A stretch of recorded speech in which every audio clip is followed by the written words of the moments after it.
All right. All right. Toby, Joe, I'm sorry we went too long. Go ahead and cam up, mic up. Let's bring on our guests today, the wonderfully talented Toby and Joe Watson, who are podcasters. They're musicians. They do all kinds of cool stuff. So let's get into this, shall we? Everybody, put your spooky claws together for today's guest, Toby Brazwell and Joe Watson. There they are, folks. There they are. Hey, let's go. I can honestly say I've never had an intro like that. Joe, have you ever had an intro like that at all? I have, because what I noticed is that you were introduced as being fabulously talented, and I was introduced as Joe. So that's pretty much how that goes. So, Listen, Joe, it's on brand. I didn't expect Mr. Watson to be showing up today. Okay, so I didn't even know. Okay, I knew you played guitar. I know you do the podcast with Toby. Sure. But that's about where my knowledge of you ends. But if we're being honest, we're all just holding Toby's cake. So here we go. I'm happy to be here. Here we go. I'm happy to be here. Listen, listeners, dear listeners, this is what we deal with all the time. Joe is insanely talented. Part of the reason why I'm here is because of Joe, but we'll get into that. Go on. We'll get it. No, really, go on. The podcast idea, which is a fantastic idea. The podcast I'm talking about is Riffs on Riffs, which you guys can check out wherever you listen to your podcasts. Do you have I'm sorry to interrupt you. Do you guys have a website or an Instagram or something I could share? I can go to riffsonriffs.com. It'll take you to the show. Oh, page. okay. Yeah, I'll just share that. How do we spell it though? RIFFS, Riffs on Riffs. .com. Let's do that. All right. Pop up in there. Oh wait, is this it? Where do we go from here? Is that you guys? That does not sound like us. Hold on. That does not sound like us. It sounds like somebody with no direction. All right, hold on. This doesn't look like. Yep, that's it. That is it. Okay, That's it. where do we go from here? Oh, the last episode. That was the show title of the last. Okay. The last episode. All right, so here it is, y'all. If you guys are interested, now please tell us about the podcast because it's a pretty cool idea. Okay, this is good. We can do the virtual pointing. Yeah, my friend. Yeah, like TikTok. You guys familiar with TikTok? You just go like this. That's all you need to be a TikTok star is to have a really good point. That's what I've noticed. Good. This is our next social media to conquer. Yeah. Riffs is it's a show about music. It's we connect the dots between kind of music past and present. So, though probably most of your listeners are familiar that sampling's a big deal. Yeah. But I think sometimes what gets lost in all of that is what were those original tracks? And then once you start connecting the dots that were sampled, there's so many crazy stories along the way. And that's what we do is we just kind of geek out on that stuff. And then sometimes when we find something really interesting, like with this last season, we did a whole 4-parter about a band that literally everyone has heard, but nobody has heard of because they've been sampled so much and they just had an amazing story. And so what is it? It's not the Skull Snaps, is it? It is not the Skull Snaps. Okay, cool. Are you guys familiar with the Skull Snaps? I have never heard of the Skull Snaps. No, I'm looking to be educated in regards to that. Please, you guys look up samples and you don't know the skull. Okay, hold on, y'all. Skull Snaps. They are like one of the most sampled bands ever that nobody knows about. This is the song they're known for. It's a New Day. And there's a drum break in here that just has gotten sampled, and we can actually look. It's dope. I've actually talked to one of the guys on the show. Oh yeah. I can't sing.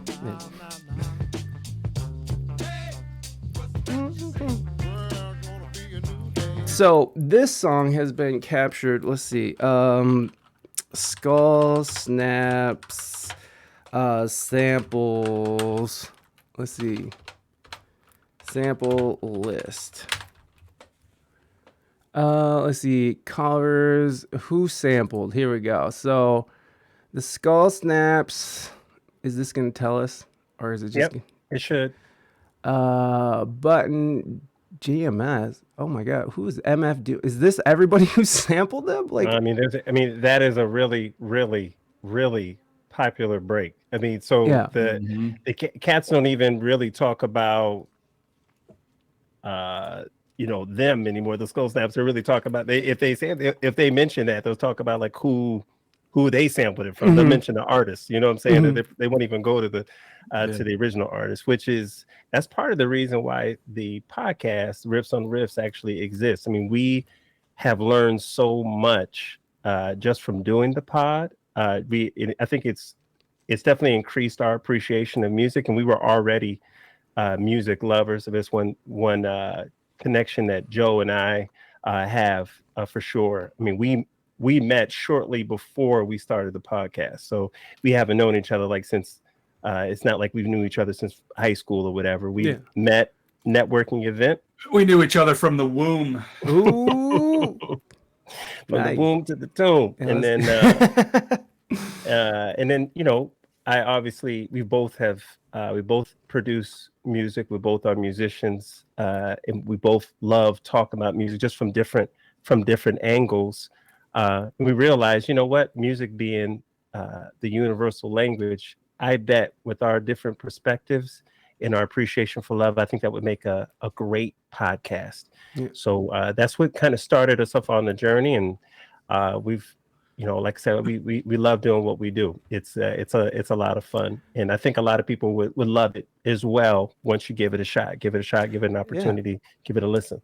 I think so too. Like I had a chance to listen to I think it was the oh man. Oh my God, which one was it? It was the Outcast one, Miss Jackson. And I had a chance to listen. Yeah, I really dig what you guys do, because you guys break it down. You break down different songs. You break down, because there was one, what was it, Love Letter 23, who was originally written by someone, but then Brothers Johnson took it, which that's the...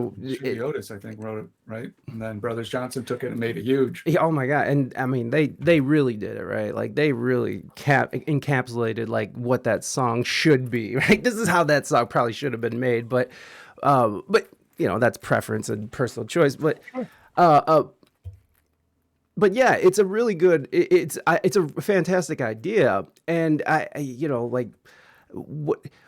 so what you guys talk about a lot about these samples. Here, let's go back to the other screen. We don't need to be all tiny and shit. Let's.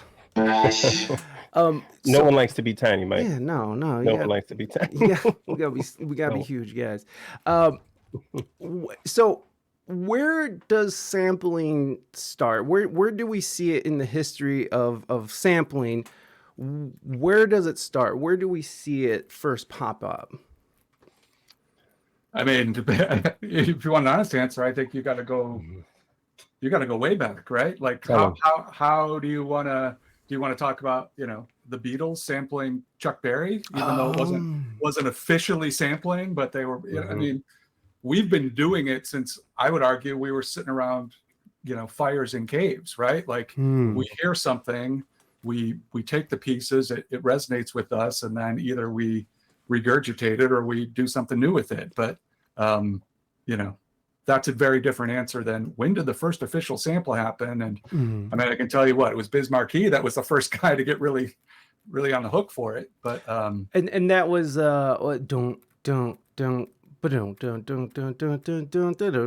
that what you're talking about? You're talking about Sugar Hill Gang. Oh yeah, my bad.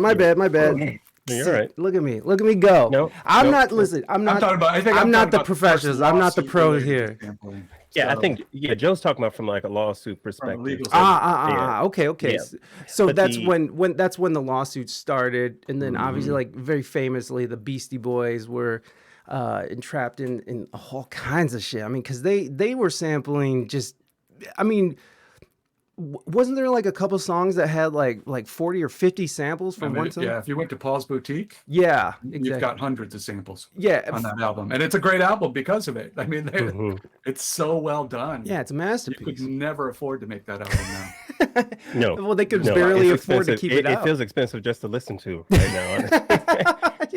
They charge you by the minute from what I hear. That's the reason why I don't have it. I don't have it because they charge by the minute. Yeah, but no, it's amazing. Like especially if you study the artists from like the 50s, 60s on up, and how even with blues or jazz, how many remakes have been made. That's the one thing, because that's the one thing that we constantly talk about. It's like, man, you know what? You mentioned it yourself, Mike. You're like, man, I love this version of the song. What if that was not allowed because it was cost prohibitive, right? It was like, oh my God, it's so expensive. We got this fantastic version, but we can't put it out because it's too much money. And art should not suffer because of that. That's why when I look at the heyday of sampling, I'm looking at, you know, during the golden era of hip hop, at least to me. You're talking like the 90s, like the mid 90s, you know, Nas, Wu-Tang. You know, I'm a backpacker, right? So, you know, backpack rap, that's like my thing. So, you know, you're talking like Smith and Wesson and Common and all the rest of these cats that came. Yeah, Gangstar, you know, all of that. Pete Rock. You know, all of that, like that era. That's because they were basically sampling at, you know, essentially at will. Exactly. Yeah, because they could. Then it changed, and then cats went a lot more organic. But unless you lose something when you do that, you lose and you gain stuff, right? You know, that's one thing I would say that Joe kind of made me appreciate more of the organic, you know, nature of the music. Like, you know, I'm a sampler, man. That's what I do. I mean, that's all my boys are samplers in general. I mean, I used to have a band back in the day, but I went to sampling because it's honestly it's cheaper. I don't need to pay a horn player. I was gonna sample Dizzy. Why? This is it. You know, but Joe made me made me revisit the organic nature of music and session musicians and then actually go back to the history to it, which, you know, I'm forever appreciative of. And I think that, you know, it's just so many different ways to look at music. And I think that I would like to say that I made him appreciate, you know, the technical aspect of hip hop, because a lot of people think that it's very easy to make a song. Well, you just sample this, cut here, and you're good. You add a beat, and it's like, no, dude. Because if that was the case, then everyone would do it, right? And we know that a lot of people do it, but that's not the.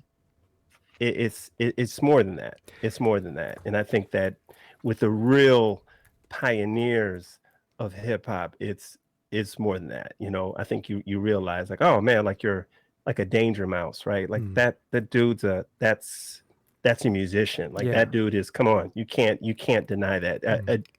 Jay Dilla, right? You can't ignore, you know. Right. The list goes on and on and on. So that's that. No, it really is like a I feel like with sampling, you're almost like a purveyor of taste, right? Like you're taking your favorite things and you're sort of combining it and putting it on display and making something new out of it. And I think you're paying homage to those people that inspired you. So, I mean, that's a great way of saying it, right? You're purveyor of taste. It's like, I find this particular thing really tasty and I want other people to hear it, but I also kind of want to do something interesting that feels like me in addition to that. So let me mix it up a little bit and see what other cool things we can do. And then now we've got the best of both worlds going on.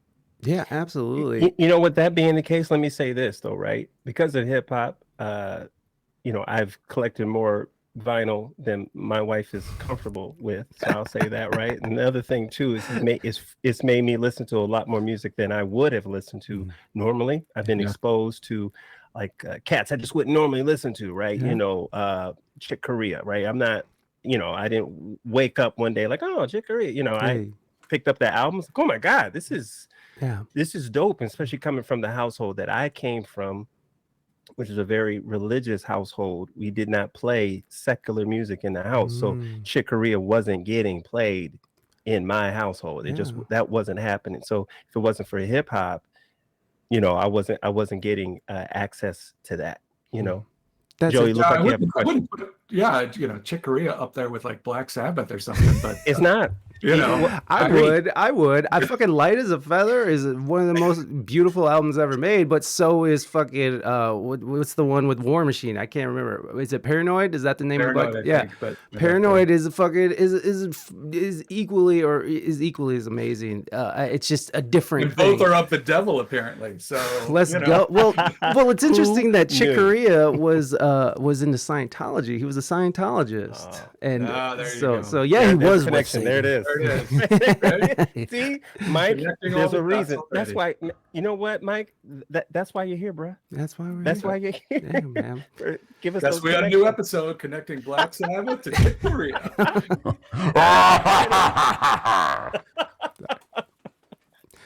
I got in trouble for ICP from my religious family. Oh shit, ICP. We're going chicken hunting. God, it's interesting because Toby is actually from where I'm from. Are you from Toledo, or are you from did you just where? I moved around a lot, man. Okay. I moved around a lot, but I went high school, middle school to high school, all in that area. Then went to Ohio State afterwards, and then from there I never went back to. I got out. So don't do it. That was my mistake. I moved back from fucking San Diego. I know. How? It's my wife's fault. How does that happen? Oh, you son of a bitch! Not you guys. Oh my god, I forgot, guys. Let me send you a new link. I hate that I have to mess up our flow here, but I forgot that I have to use a different link for multiple people. So we got about 10 minutes before this fucking asshole thing kicks us off. So go ahead and send the link. I'll send it through we'll pause here. the convo here and then jump on that. Yeah. Joe's probably only got till 5, right, Joe? Is that right? Yeah, I made 5-ish. Okay, well, I will send a link right now. Oh, let me open this. You're emailing us, right? I'm assuming. I was just gonna send it through this. Through the chat? Oh, that's fine. Yeah, I'll send it through this chat here, but if I can. If I can. If not, I'll send it to your Instagram. Does that work? Oh shit. You know what? Don't send it there. I'm gonna text you my email address. Joe, can you text him your email address too in the chat? All right, let me see if this works. If it doesn't, then we'll make it. IG is tough to take from there. I understand. No problem. We'll make it happen. Is it this one? Here we go. Let's see if it lets me. Create a meeting. How about that? All right, I'm sending this over in the chat. If you guys can copy it and paste it into a Chrome or window. Yeah. Yep. Wait, do what I tell you, you stupid asshole. Here we go. All right. There you go. That should be something. Okay, I'm gonna hang up. Let me make sure I don't. Okay, I'm gonna hang up, and then we'll bring you back. Bring you guys back in on something that won't be a that won't cut us off. Got it. All right, guys. Talk to you soon. Yep. All right. God damn it. I'm sorry, guys. That fucking pisses me off so much. I forgot all about that. What? No.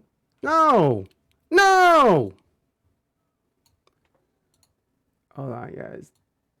Son of a bitch. All right. Brings a whole new meaning to Third Eye Blind. I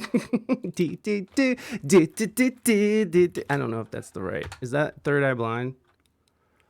I don't know if that's Third Eye Blind, guys. Oh, shit. Oh. No, that's not what I want to do. All right, hold on. I got to do it from here.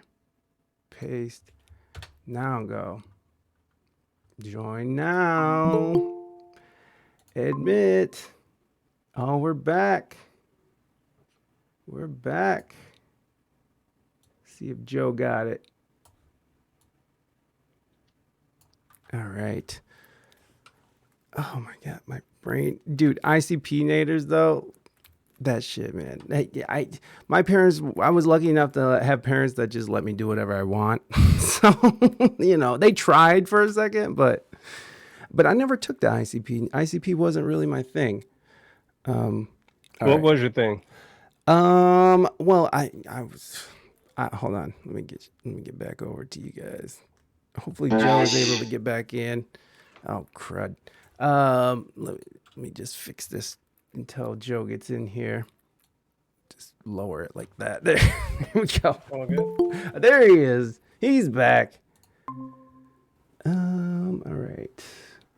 And again, I apologize, fellas. I it's all good, man. No worries. Joe, we were talking about rebellious music for a minute there. Rebellious music. What was your So I remember sneaking in when GNR came out with Appetite for Destruction. I was in, I don't know, probably early middle school. A couple of things. One, I was not playing that super loud in the household. That wasn't going to happen. And then two, I just remember all the, I wasn't. This is coming as a shock to some people, but I was not a cool kid in high school. I am shocked in a minute. I'm not even a cool kid now. But I just remember, like, I love that album. Like, Slash is playing, like, it was such a mind-blowing thing, and I would pull out my crappy old acoustic and sit around and try to learn the solos, which was, darn near impossible, but you give it a go. And I just remember, like, I don't know, all the stoners were standing around, like, having a conversation about, that album. And I was like, yeah, like, that's an amazing album. And they were like, come on, man, you never heard of Guns N' Roses? You don't even know what we're talking. What's your favorite song? And I was like, I just went through the track listing, and I was like, and this is cool on this track. And they were like, okay, yeah, I'm gonna have to go back and listen to that now. So I don't think I made the cool list, but that was an album that I think was not known was in the household at the time. You know what, that whole story just sounded like, with you talking to the stoners, it sounded like a cat that drives up on motorcycle night to like some Wingstop, and it has a whole bunch of guys on Harley. Right. Like, you don't know motorcycles. Man, what are you talking? I don't know motorcycles. But you're on a moped. Like, yeah, because it's fuel efficient. Right. But when we really get, hey, but hear me out. Yeah, I mean, this Vespa is really pretty kick-ass. With gas prices these days, come on. Who can blame me? You were allowed to listen to obscure country albums, Naders? Oh, well, I think the thing that my parents didn't want me to listen to right when it came out, but they quickly their barriers were eroded because my sister was a little hellion and wore them down very quickly and made she was my older sister, so it made my teenage years a fucking like a breeze. I was basically a latchkey kid. I just do whatever the hell you want. You got away with everything. Yeah, which I paid for and still pay for as an adult. I do. No, because I think, kids need some sort of structure, and without some sort of structure, once you are out on your own, you're just sort of floundering. And so it took me a very long time to figure out how to like hone in on my crafts and like really focus in on what I want to do and pursue it to the fullest. So it really did. I feel like, but anyways, I don't want to talk about me, but the album I think would be, or I can't remember the name of the album, but it was Two Live Crew. Whatever album that had "Oh Me So Horny" on it, or "Me So Horny," and I remember because my sister was playing it, and of course I'm a little bastard kid who was fucking just like, yeah, they're cussing and saying pussy and stuff, like saying all this stuff, and and my mom was just horrified, and she's a Mexican Catholic, like straight from Mexico, so she's just like wasn't having it, you know what I'm saying? Like at all. Fiery Latina all the way, so. But again, eventually they got eroded down, and we moved on to the Chronic, and Snoop Dogg, rolling down the street, smoking endo, drinking on or sipping on gin and juice. Yeah. Yes. Lay back. Exactly. So I was just we were able to do whatever we wanted, but I always wondered what it was like as a kid, because a lot of kids, I can't listen to I remember talking to kids who get, I can't watch South Park, or I can't watch The Simpsons. It's like, really? I was like, I'm gonna do whatever. But what is literally every single kid do? We figure out a way. Right. Like, and that's the other problem, right? And that's the other side of it. If you're gonna be stringent upon. So I'm curious, Toby, with your parents who were, a very Christian upbringing, how were you able? Did you have to sneak in hip hop? For sure. You don't understand. My dad was a deacon and deacon at the church. So now your dad's not watching right now, is he? No, he's not watching. Okay. I made sure. I told him that. Told him to go watch a movie or something instead. So be on your way, sir. No, but he's a pastor now. He's got his own church and everything. So it continues. But yeah, we used to sneak the music in the house. You know. But one thing I will say, you know, when I became an adult, things changed. You know, and I think one thing I will say, I mean, there's a lot of other households where it's things are different and it's, you know, whatever, because of kids' choices they make as adults. My parents always respected my decisions. They don't necessarily agree with them, but they've always respected them. And when I'm in their home, I respect their wishes. So I'm not listening to 2 Live Crew or Ice Cube. Right. Heck, I'm not even listening to DC Talk in their home, right? I'm not even doing that, right? I mean, I play it cool. It's their house. And as a parent, you know, I really get it, right? No, it's my house, mofo. You want to listen to whatever, you know, outside of this house, you know, so it is what it is. But yeah, we used to sneak, man. We had, my brother and I, we used to take, he used to sneak too. So we had a shoebox, I should say. We used to, one person would buy the tape and whoever bought the tape would make a copy for the other. And then before then, it was like the library with no Dewey Decimal System. You know, it was only one other borrower. We're like, well, if I don't got it, you better have it.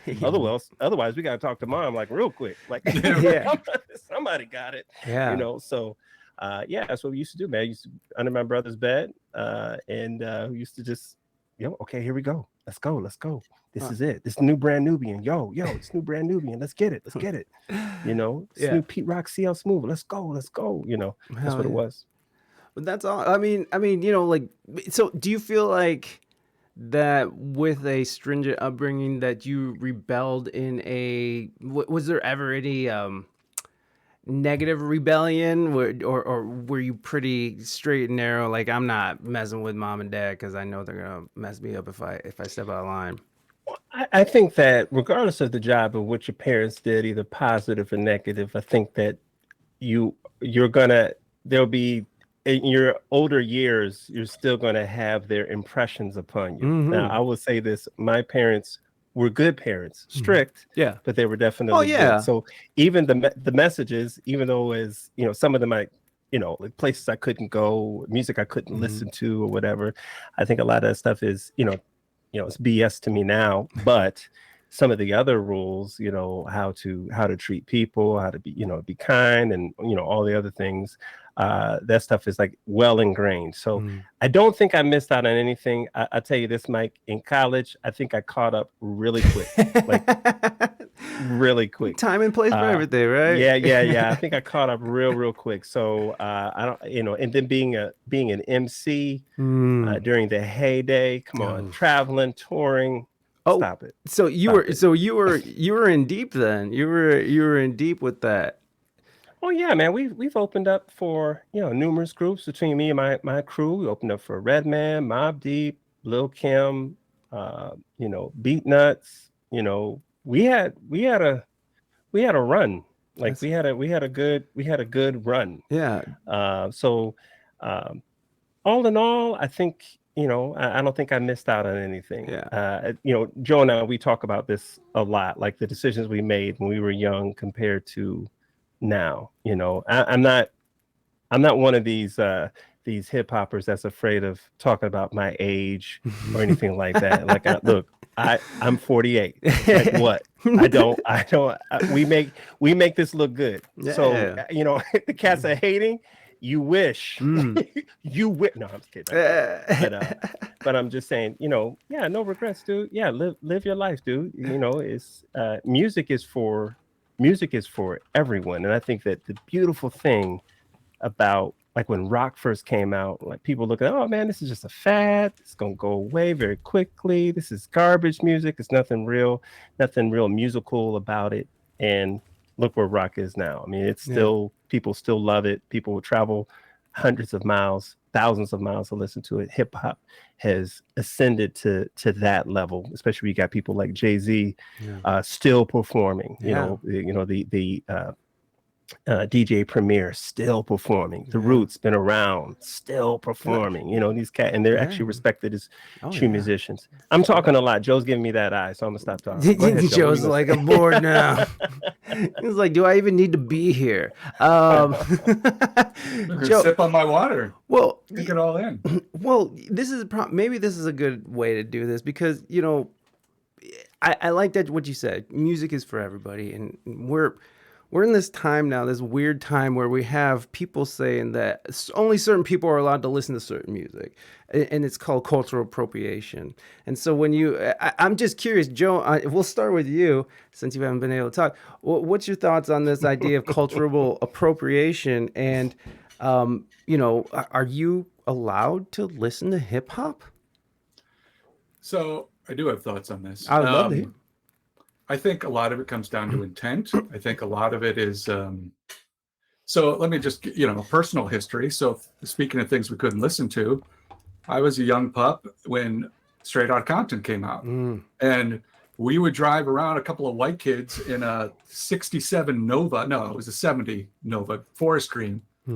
Right? Yeah, beautiful. It was a beautiful car. Yeah. And we would crank it. And I knew every single word to that album.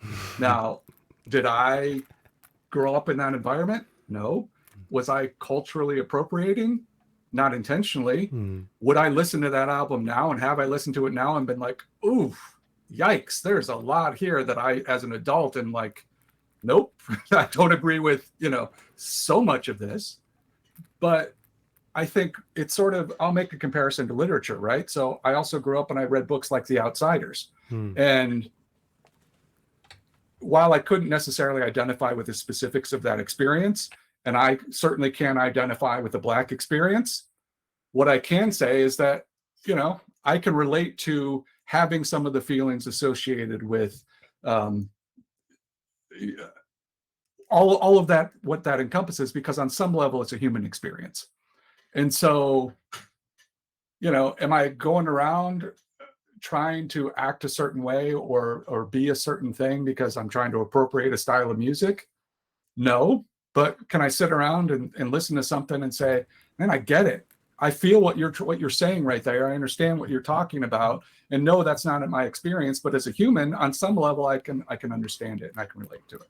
Yeah. So I don't know. I guess that's maybe a long-winded answer. I was trying to steal so much Toby's time back.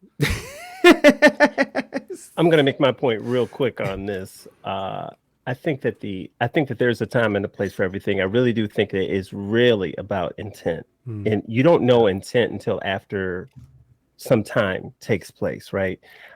So, you know, for folks to complain about a Justin Timberlake, right, doing what he does, or complain about, you know, just, I mean, there's a number of artists out there Elvis, that, you know, Eminem, Elvis, or who's a dude, Bruno Mars or whatever.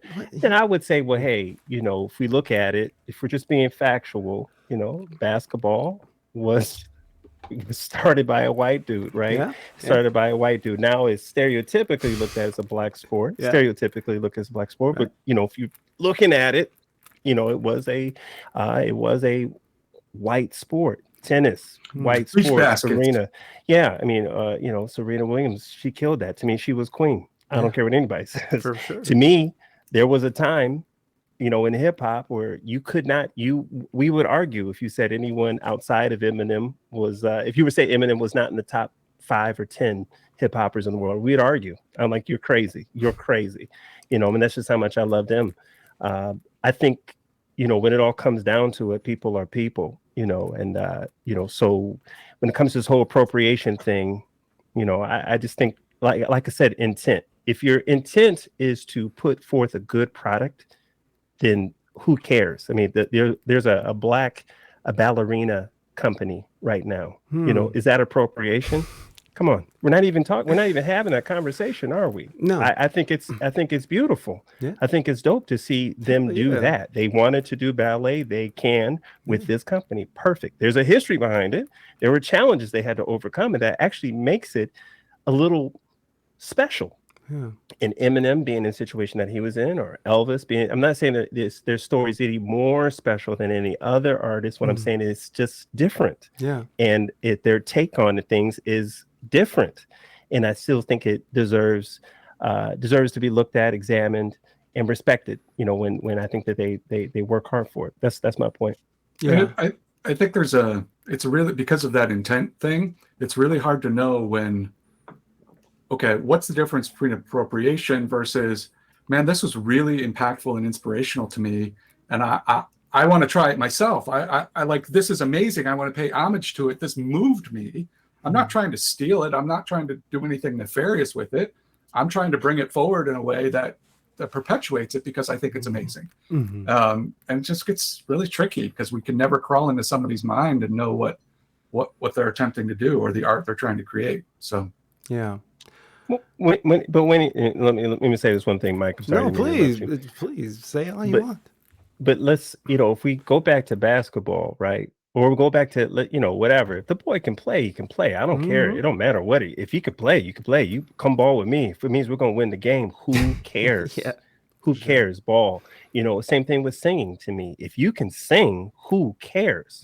If you look like Adele or you look like Beyonce or Christina Aguilera or Ariana Grande, who cares, right? If you can sing, you can bring it. Mary J, come on, let's go. That's what I want to hear. I'm here for talent. I'm here for the art, because the goal is for you to look at the art without seeing any of the other stuff. It's just to kind of to appreciate what the product look like. I mean, I think that's really all.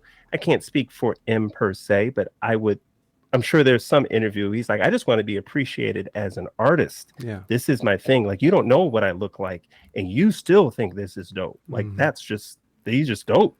Yeah. Okay, cool. I think he'd want that. Same thing with a guitarist or whatever. Like, yo, is it good or not? Yeah. If it ain't good, you ain't gotta listen to it. So that's that. No, I absolutely agree with that. And for me, the way that I see it is like, which I think it was such a beautiful example you have of the sports, basketball and stuff, because that's just another one to sort of shit on this idea of appropriation, which I get, the other side of it, because you can't just, obviously there is something behind this whole idea of appropriation, right? Like, this just a certain group of people always getting dunked on and always getting shit taken from them. And so at some point, when does it stop? But I also look at the history of how art and culture have always sort of coincided, and the further we go with like civil rights and the women's movement and all this stuff, there was always art that coincided with it. And even when you think about like jazz and blues and stuff, and big bands and stuff, they would always travel with whoever could play. And you would always hear these stories about like Glenn Miller, right? He's this Jewish guy from, I believe, Brooklyn, and he's taking, these black, Benny Goodman, another Jewish guy from Brooklyn, taking Lionel Hampton, Tenny Wilson out on the road with him. And not only is he taking them out on the road with him, but he will tell the whole band to stop playing and do a quartet with Teddy Wilson, Lionel Hampton, and whoever played bass. And Benny Goodman, right? And this is, he'll play like a whole set with just a quartet. And, that pissed a lot of people off. But the beautiful thing about it was, like, they didn't see that. They didn't see color. They saw what it was they could accomplish and what they could do for the music. And so when you see everything sort of coinciding, and as as we get more progressive throughout the years to where we're at now, where it's like crazy progressive, which, but still, where we're integrating people, all the music goes with it. Always, there was always bands mixing, black, Mexican, whatever it was, if you could do it. And even now, when you hear these weird things with appropriation, I play with this reggae band out west still, and we'd play these reggae festivals out in California. There's a big movement like Cal Roots type reggae music. They call it white boy reggae. But very, very nicely they call it white boy reggae. But what's interesting is that you never hear that kind of talk backstage, right? Like I would be in the festival with Don Carlos or Stephen Marley, you know what I mean? And it's never his band. Well, Stephen Marley rolls with Jamaicans, but but you know, like Don Carlos would always have white boys in his band, and there was never talk about it. It's like, what can you do? Can you do this? It's simply, can you play? And do you have something to say with what you're doing? That's simply what it is, and that's where it ends. And that's why it's so confusing to me when I hear these fucking kids talking about like, yo, fucking don't appropriate me and blah, blah, blah. And again, I see where they're coming from, right? Like, do you guys see where they're coming from on the other side of the argument? So I think maybe the one thing to consider with all of that is, despite what may be happening within the bands, you know, those experiences on the road and in the world are very different for a lot of those artists. Absolutely. And so whether, you know, and that just becomes like, how do we acknowledge that and make that better? Yeah. Because, you know, I would say for every, I don't know, you got to wonder, like, for every musician that's been recognizing talent is talent, and I want to bring people up, you know, how many other stories do we have where that's not been the case? Yeah. So I don't know, on some level it just becomes like every instance becomes its own little case study, and it's really hard to crawl inside the minds of people and understand, you know, it's complicated. I mean, I think at the end of the day, it's a complicated thing, and try to narrow it down into, well, let's have this, you know, viewpoint on it. It's like, well, it's not that simple, right? There's so many moving parts. And I think, oh, please go ahead, Toby. Yeah, you make I think good points were, you know, made. I'm used to hearing from Joe good points. He oftentimes makes me think, Mike, we just met, so you know it is amazing what happens. You know, the stuff that comes out of your mouth when you take the condom from your forehead. I mean, it is amazing. Am I lying? No, you're right. And very different. Listen, you know, and that's another thing, right? It's like this idea where comedians, you know, will tend to be like hide behind this notion that these are just jokes, right? And even that, and even what I said earlier, you know, obviously it was a joke, and I didn't mean to shit on anybody. It was, we all know what's going on with Kanye right now, or Ye, and it was just playing off that. But yeah, I mean, in that instant, I could see why someone would be pissed off at me, and you know, I could see the repercussions coming from that, and you know what? Maybe I would deserve those repercussions. I mean, the whole thing with Ye right now, I don't know. Do you think he deserved to be swatted down as he was? I'll say one thing about Ye. I think, you know, I hope he gets some help. I absolutely, I'm with it. it. That's at the end of the day, like you got to start and end there, because there's clearly some stuff going on, and so everything else that comes out, you know, how do we help this man? I totally agree. I totally agree, and I think that's where the conversation starts and to me stops. You know, I think we need to get him help first. I think it's sad. We all have had people who have mental issues. This dude admits, and I listened to your show, Mike, the other, you know, a while back. You were talking about Ye specifically. How he needs help. He admits he needs help. Yeah. You know, why aren't we getting him help, and why are we continually putting a microphone in front of this dude to watch him spiral? Yeah. If what happened to him as far as losing sponsors had happened to anyone else, we say, man, what are you doing? Right. This dude is not set up for success. He's set up for failure. And the problem is we have a lot of people, too many, that are defending his actions. A broken watch is good, you know, is correct 2 times a day. Just because he's right or it has an aspect of truth does not mean we should advocate for anything more than this dude getting help. Get help first, and then we can, you know, move on to other things. Let's not get into politics with a dude that clearly needs help. That's my first point. The second point I'm gonna say is this: as far as the appropriation conversation, I think the other thing too that we really got to pay attention to is, we said intent, yes, but also compensation. I think is a big part. So you take that. The Hound Dog song by Elvis. Well, yeah, Elvis made he made a ton of money off of that song and other hits, right? Yeah. But Big Mama Thornton, not so much, not so much at all. I mean, she should have made, it's stuff like that. I think when cats get upset about the appropriation conversation, that means they're a lot of times, to me, when you boil it all down, I think it's recognition for what some of the other people have done, and also compensation. If she was compensated, man, you wouldn't hear nothing. You wouldn't hear nothing about that. Yeah. You wouldn't hear nothing about no one would care about that. When somebody is, there's one of the cats, I want to say, I forget who it was. I don't know if it was Paul McCartney or not, talking about somebody sampling a Beatles track. And he's like, I love sampling. I get paid.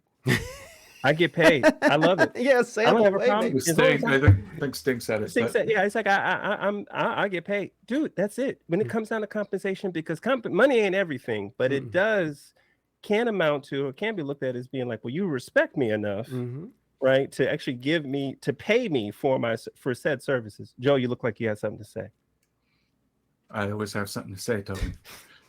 That's why I love you, man. And to steal your line, I'm so glad that you asked. I'm so glad that you. Cheers. Let's go. You got a Chimay going there?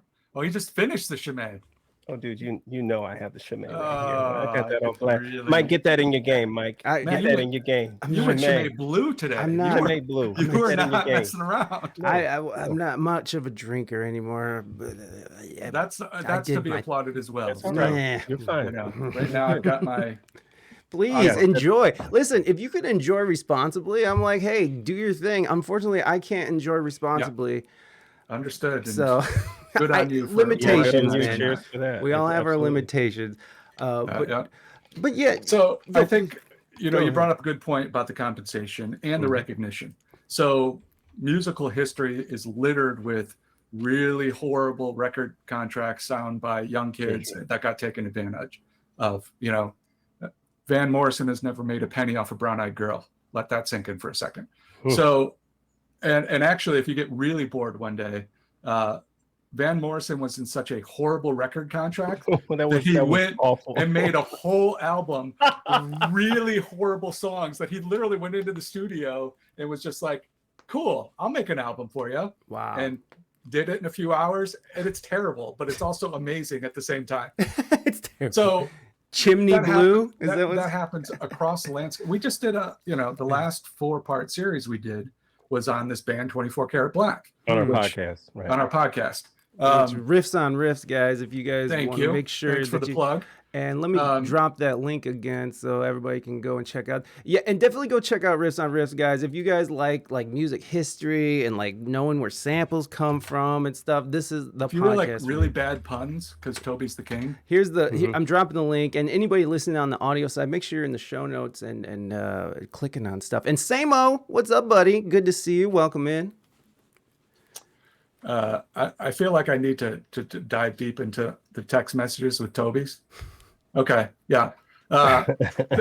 So just so you know that this happens in my personal life and not just on the podcast, I get a text from Toby and it says, hey, why did the bear hate playing the drums? Mike, why, you gotta Toby? say why. You gotta say why? Because the bear hates the snare. The bear hates the snare. Is that like a rhyme thing or like no? Like the snare, the trap that catches the bear versus the snare drum. I'm such a look, man. I'm Slowbot 2000, man. Right, baby. It's also not a great joke, Mike. Oh, so, Reina knew what it was. Reina knew what it was. I object, Your Honor. I object.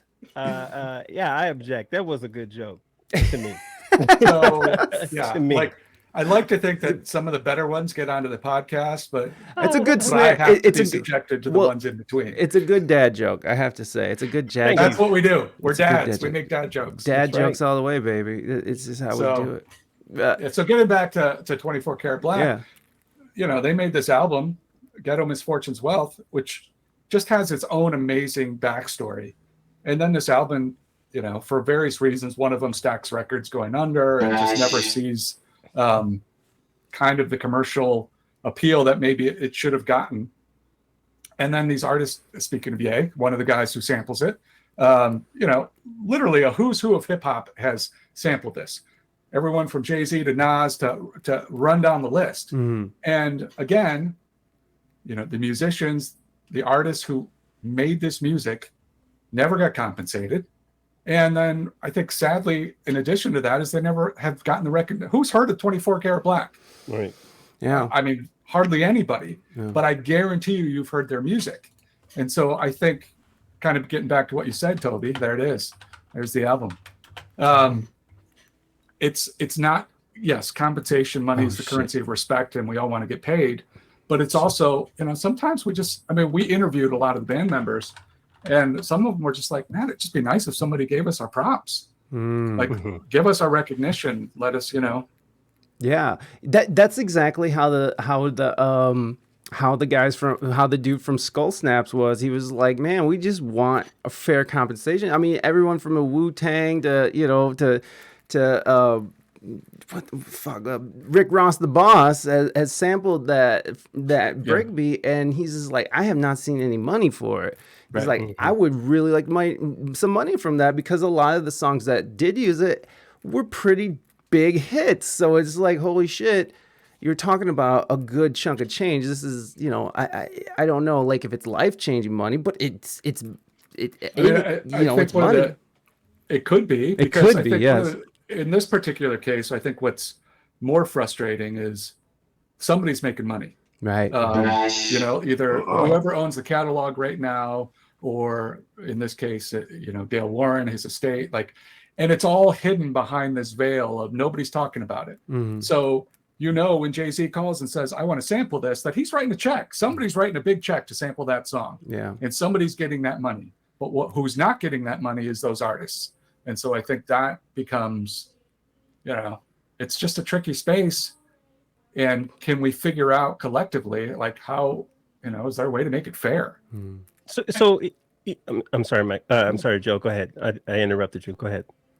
I was just going to kind of push it down the road a little bit to this idea of sampling in general has become untenable, because how many times do we see a track where there's literally 20 different people who are like, well, this had a melody that, did we lose Mike? No, I'm here, guys. Okay. This is the other scene, because you were talking. I just wanted to give you guys a close up. Yeah, you got another. We're a little bigger. Images. Featured. Featured. Yeah, I totally lost my train of thought. No, I'm sorry. You're talking about kicking. You're talking about the untenable nature of sampling. Yes. And how many, you have 20 different artists on a track, 20 people that might say like, hey, this track probably sounds like this, has this kind of melody, right? I mean, you showed me an article about that, Mike. This is going to blow your mind. I'm going to see if I can dig it up. But even if you just break it down, right? So in Western music, what's the article? Wait, what's the article? It's about the dude that I can Google that got all the I'll look it up. Yeah. Okay, I'm sorry. I interrupted. So let me give you the backstory first. Please. There is a finite amount of melodies that can exist. It's not like we only have 12 notes, and there's only so many permutations that could potentially become a melody based on those. So, and as humans, there are some that we find more pleasing than others. So certain chord progressions that we're like, that feels good, that's comfortable, different keys. And pop songs in general, especially now, are following very specific formulas because we've been conditioned to expect certain things and to really resonate with certain things. Well, eventually we run out, and it's like, well, I can do that chord progression, but it is going to sound exactly the same as another song because it's literally the exact same progression in the exact same key, and maybe the offbeat's a little different in this particular version. But I remember when the Chili Peppers came out with Danny California, and everybody was up in arms, and they're like, oh my God, they ripped off Tom Petty and Mary Jane's Last Dance. Yeah. And Petty was like, yeah, man, it's the same chords, but those same chords in that same progression have existed for the last 100 years. Like, I was ripping somebody off. It's not the same song. If you listen to the songs, they're very different. Can you take a little pieces apart and say, oh my God, it's the same? Sure. Wow. But you can't say that they're the same song. So what these dudes, one of them's a lawyer, he is trying to essentially make all melodies public domain so that a lot of these lawsuits and sampling nonsense goes away. So look, all of the melodies exist. They're all copyrighted at this point. Have at it. Yeah. So I can do it. Toby can go do a song. Mike, you can go do a song, and they're going to use all the exact same things, but it's okay because I'm not going to sue you and vice versa because it's already been copyrighted. It's interesting you brought up Tom Petty, and it's fascinating that he let the Chili Peppers slide, but Sam Smith, fuck you, Sam Smith, you're not allowed to, you know. And I heard, you know, like, I don't know, like the chord progression, I guess the chord progression, there's only so, like you said, there's only so many chord progressions, but if you have a chord progression and a melody that's so similar that it's, you know, you're like, nah. And when you hear Tom Petty talk about that whole incident, he's like, you know, someone should have caught that. There was too many people that had to go through, too many hands, too many ears that had to go through for it to even get out. Like someone should have caught that way earlier. And I don't know, like I've heard the side-by-sides. We've listened to the side-by-sides here on the show and stuff. And, you know, it's similar, but I don't know if it's the same. And I don't think that Sam Smith was like, and I won't break down. And like, I don't think he had that in mind when he wrote it. I just think that he was just, it just came out. It was too sweet. He had to be stopped. Okay, Sam Smith's voice is too sweet. I agree, Papa Sweet. He's just, it's too sweet and too soft and pretty. So I get it. You get back to that. You know, we were talking about appropriation earlier. It's the same when you're doing songwriting. Yeah. What's the intent? Because to me, it is very different. If Sam Smith sat down and said, "Oh, I love this Tom Petty track. I want to see if I can make a song from it." Right. That's very different than accidentally recreating something, which is, I mean, that's the whole George Harrison, My Sweet Lord story, right? Which messed that dude up to where he quit singing and playing for like what's that? What's that? I'm not familiar with that.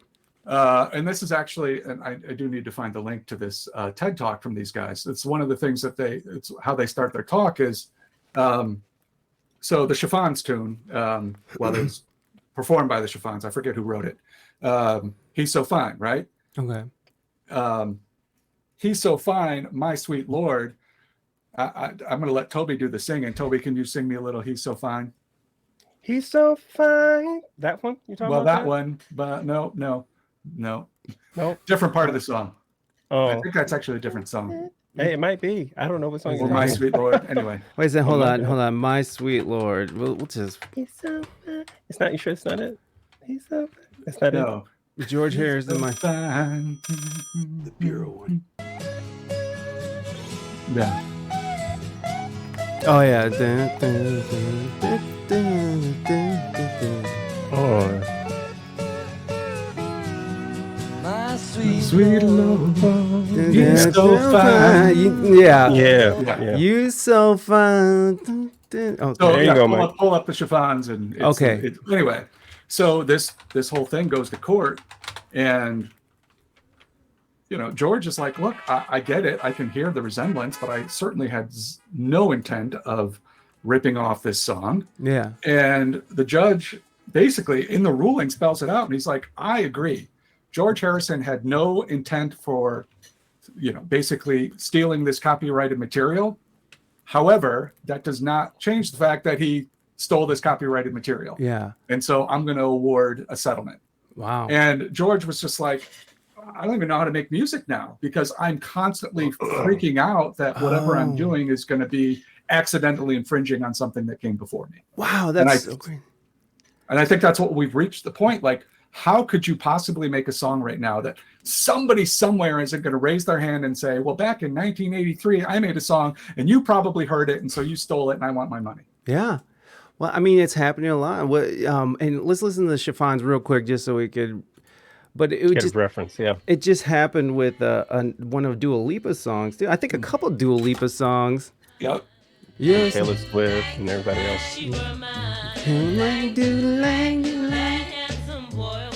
Oh wow. Yeah. That's what happened? That's terrible. He's so fine, my sweet Lord. It's like it's my literally sweet Lord. Come on, people. Yeah, I mean that's pretty similar. That's wild, man. And I can imagine that would trip him out, especially being a Beatle. He's like, well, what am I gonna do now? But yeah, I mean, and then you mentioned Dua Lipa. Yeah. This is what I think people are backing into. So you're talking about Tom Petty basically saying somebody should have caught this. Yeah. Well, basically that's what they did. I forget which song, but it was basically they're like, oh my God, that sounds like an NXS song from, you know, back in the day. We should probably give them a writing credit. So Levitating. It sounds like it's like this indie band that's out of Florida. I actually interviewed one of their friends who just happened to be their friend just happened to be their friend. It wasn't like, oh, you're the friend of this band. That, you know, it wasn't like that. It was a different band who was friends with these. I forgot what the name of the band was. Was it Live Your? Yeah.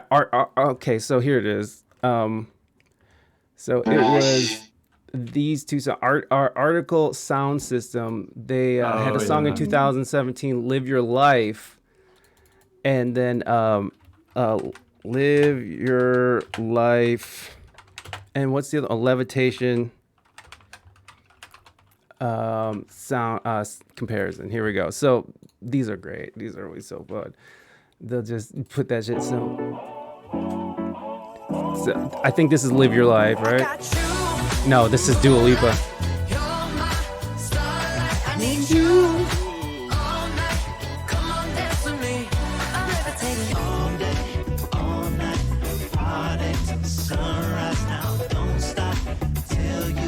Wow.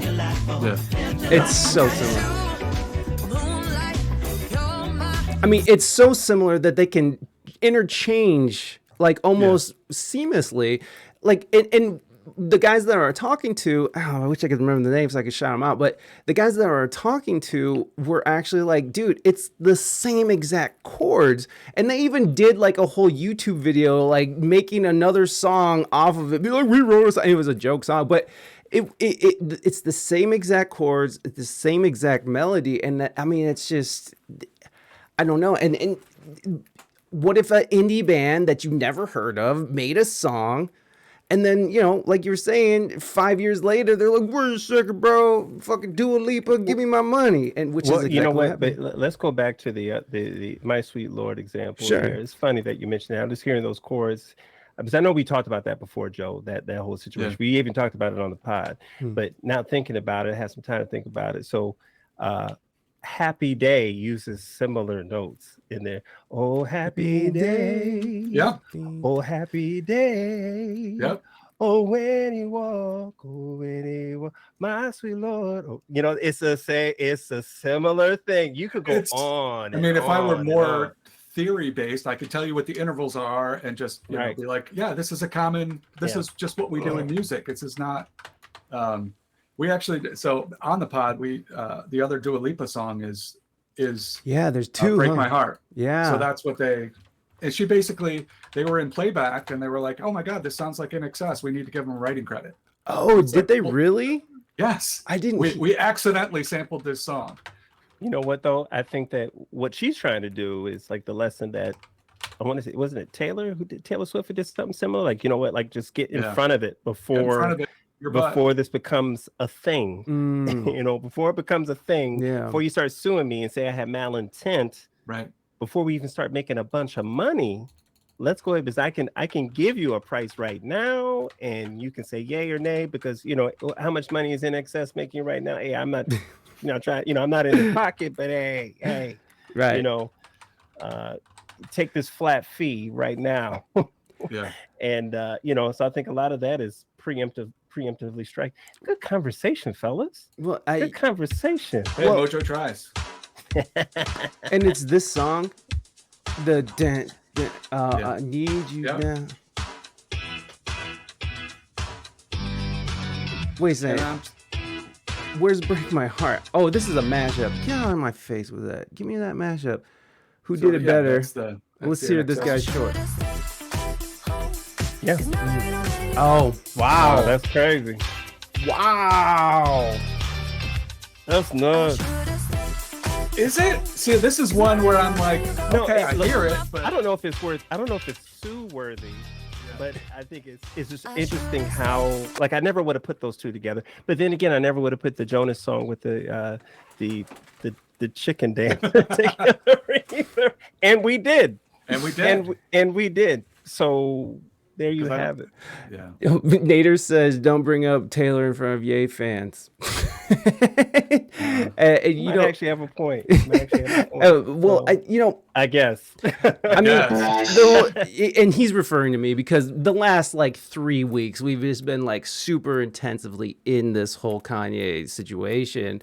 And, just going over the certain aspects of it, which in some ways probably perpetuating all the bullshit. But, like to me, it's super fascinating because I'm such a huge fan of Ye. Like the thing you're seeing in all the comments is like, he made graduation. And it's like, yeah, he made graduation, but he also said some awful shit. Okay. So like, two things can be true at once. He can have some, backwards views on the world from his own personal experiences. It's like, I knew this kid who got beat up on the trolley in San Diego.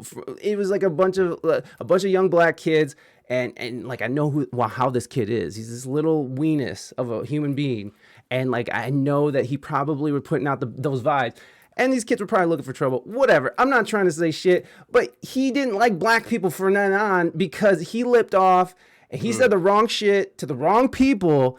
And now he fucking doesn't like people forever. So I kind of see that with Ye. Is like, he got fucked over by people over and over again that happen to be of a certain group. And he came out with it in the midst of whatever that was. But, the only thing I can say to that, and like, I understand, like, I've been there, right? I was a black dude going to a majority all white high school, and, going to Ohio State wasn't that much better in some of the classes. You got classes with 800 white cats, 800 students, period. And you're looking at a speck of pepper in a world of salt. Right. I mean, that's just kind of how I looked at it. And man, I've had it. I mean, I've been called everything from driving cars, I've had stuff painted on my doors. I mean, I have literally seen it all, heard it all. But with all that being said, let me go back to a sports analogy. If I shoot the ball and I miss the basket, do I hate all baskets? Right. Nope. I surely do not. Right. I surely do not. I love the game. And keep on shooting. If I want to win, you got to keep shooting. Yeah. So with the game of life, we're going to keep on shooting. If it wasn't for me having that kind of mentality, I wouldn't have met the brother that's sharing the feed with me right now. I mean, Joe is my brother. I mean, I don't trust too many more people outside of him. It's him, my brother, my rhyme partner, and it's Joe, along with my family. I mean, that's basically it. Yeah. I mean, we're in business together. I mean, we he can ask me for money and I give it to him, and vice versa. Right. So you got to keep shooting. Lessons. There are some hard lessons to learn, man. Life has got some hard lessons, but you got to stay positive. And if you keep an open heart, you can find that you can win at this game. There are more of us open-hearted people. There are more of us than not. You gotta keep looking. That's I guess that'd be my message. I would say to that. Yeah. Joe, you look like you have something more to say. Amen, brother. Just keep preaching. I agree. I mean, that's well said. I can't. Okay, now Naders is being kind of twatty, but he's saying that but CNN says that black people can't be racist, so it must be true. No, it's that. Well, look. I mean, CNN doesn't always get it right. No one gets it always right. No one gets it right. No one gets it always right, right? And if we can all admit to being human, right? If we can all admit to being human, I would say that, for them to say that black people can't be racist is like saying a man who is married to a woman can't be sexist. We know plenty of married men that are sexist. Absolutely. Right. So it is very possible for a black person to be racist. Now, let's get specific. Let's go. Are we the type of racism that really hurts? All racism hurts, but the type that really hurts is the institutional racism, right? Where the money, compensation, stature, opportunity, that's the stuff that right, that really hurts. It's like, why has South Chicago been South Chicago for like the last 50 years? Like, we really just abandoned that neighborhood and was like, okay, whatever. Oh, but it doesn't, racism doesn't help anyone. People think it's a joke. It's not a joke. It doesn't help anyone. And but honestly, if you're paid, if you're there's racist names for white folks too, right? Oh, yeah. There's slurs out there for white folks for sure. But you call somebody white that who's super duper paid and owns things and has power, you don't care. Right. He Yeah. doesn't care It's at like, all. you're right. I am white. Yeah. Exactly. Yeah. So it's I think we need to we need to take pause on some things. We need to really be hold ourselves accountable. Mm-hmm. When I talk about, it's funny, my son's 14, so we have conversations. We have these conversations all the time. Luckily, I've got good friends who have children that are older, like Joe, so I can kind of prep myself for some of these conversations that come along the pipe. But we talk about things like what's being PC, right? Being PC, right? And we were really going off topic, but Mike, you said we could talk. So no, there's no topics. We appreciate it. We appreciate it. This is it. This is something I haven't necessarily talked about with Joe, but I'm pretty sure he agrees with what I'm about to say. He better, or else he's racist. No, I'm just kidding. No, that's not what we're saying at all. My bad. But PC, to me, that means it just really translates to effort. It just really translates to effort to me. And it's not, sometimes your effort is going to be lacking. But I think, again, when it comes to intent, if your intent is there, then you can do more to increase said effort. We don't walk around calling women bees. We shouldn't. No. What's their name? Call them by their name. I think when it comes to, we have no problem with the coach, longtime coach of Duke, right? What was his name? Krzyzewski. That's right. We have no problem in saying his name, but we act like, even though it looks nothing like it looks nothing like it. No one knows. Yeah, no, but we all remember that name. We all know how to say it. Just like everybody knows Anna Tempo. Right. Right. I think it's that extra the end that's a T that just gets me every time. Just call him Giannis. It is. But you know what? He's that good. He's that good that people made the effort. It's like, man, we're gonna be saying this dude's name a lot. So we gotta know how to say his name right. That's what it all comes down to, man. It just comes down to effort and understanding, effort and empathy. I'm not trying to make this a kumbaya moment, but I do think that we need to. That's where we need to go. We need to stop saying you did this, you did, like, dude. No one's perfect. Let's just knock that out. No one's perfect. I need to see effort. Yeah. I need to see effort. Where's the effort at? Yeah, man.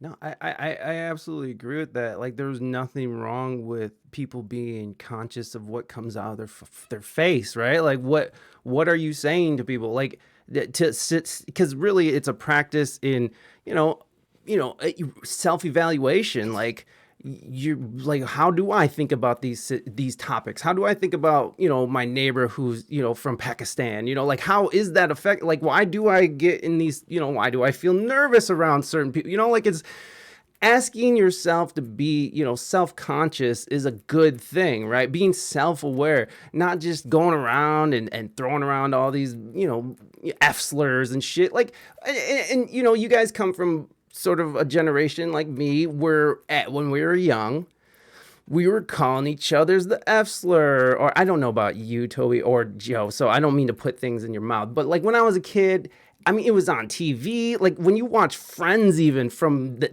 early 2000s, they're saying weird stuff that are super homophobic, but like I would be like, you're gay, like calling people gay like that, like stopping that, like just changing certain aspects, because there's nothing wrong with being nice, and there's nothing wrong with self-evaluation. Now, when it comes to like you're pushing so far where you're trying to control what people are trying to say and what they can and can't say, that's a different sort of thing, right? Like when it starts encroaching on this idea of freedom of speech, and of course, I know that freedom of speech doesn't mean freedom of consequence. And I'm not like, and I don't like the idea of like, I want freedom of speech so I can say the N-word on Twitter. Like, it's like that's awful.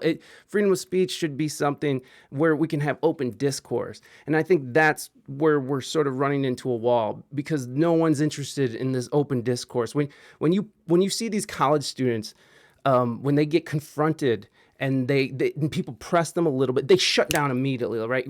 They're so willing to protest, glue their fucking heads to a painting. They're so willing to do these things, but as soon as you start pressing them and you start asking them questions and you get to a logical fallacy, they fall apart. And this is their mode. It's like, I will not engage.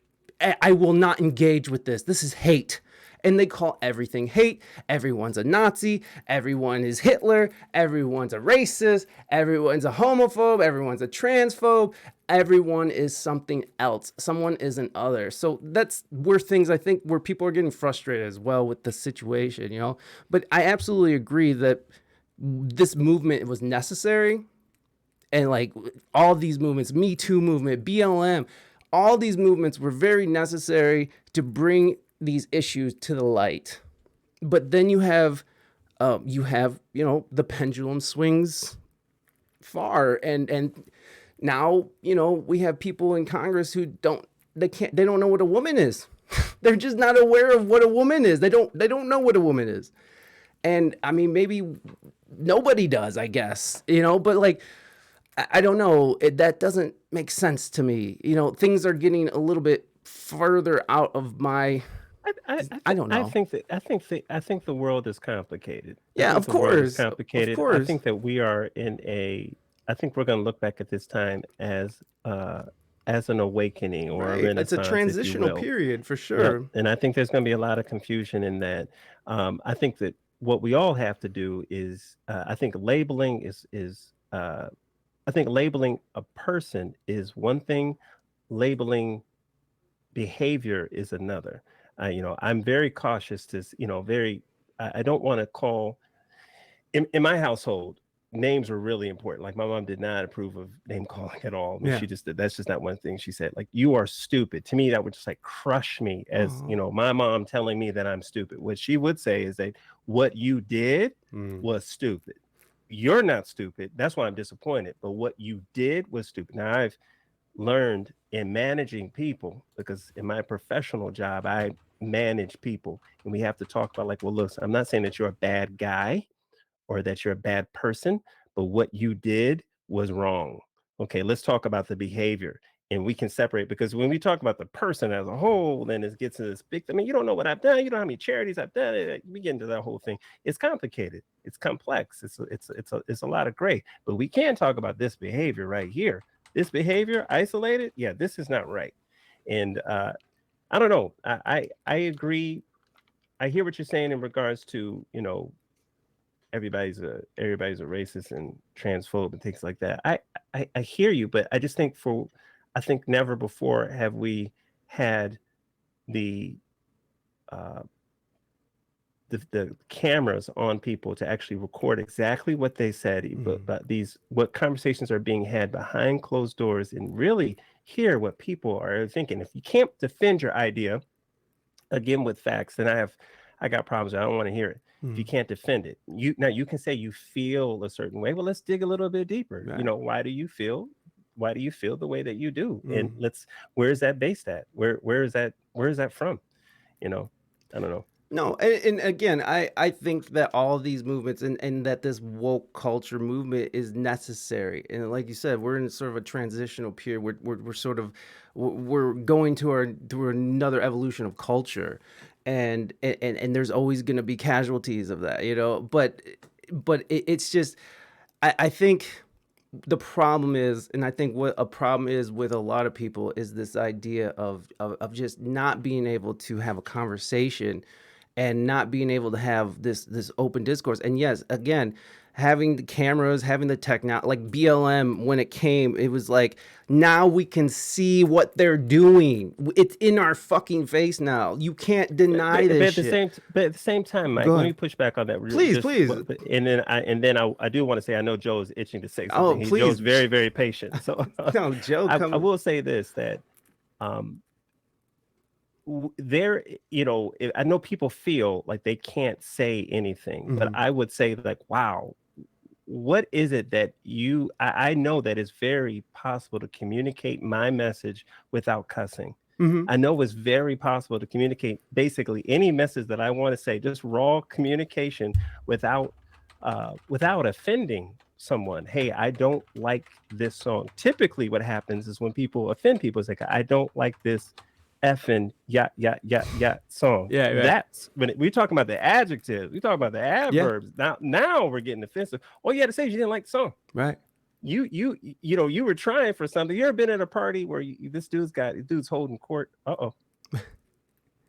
There we go. You ever been at a party where this dude's holding court and he's got everybody that's like, they're laughing at every joke this dude spits. I mean, this dude cannot go wrong. Right. It's usually you, Toby. I'm pretty sure. I'm speaking from personal experience. But and he goes one joke too far. Yeah. He goes one joke too far. He didn't have to do it.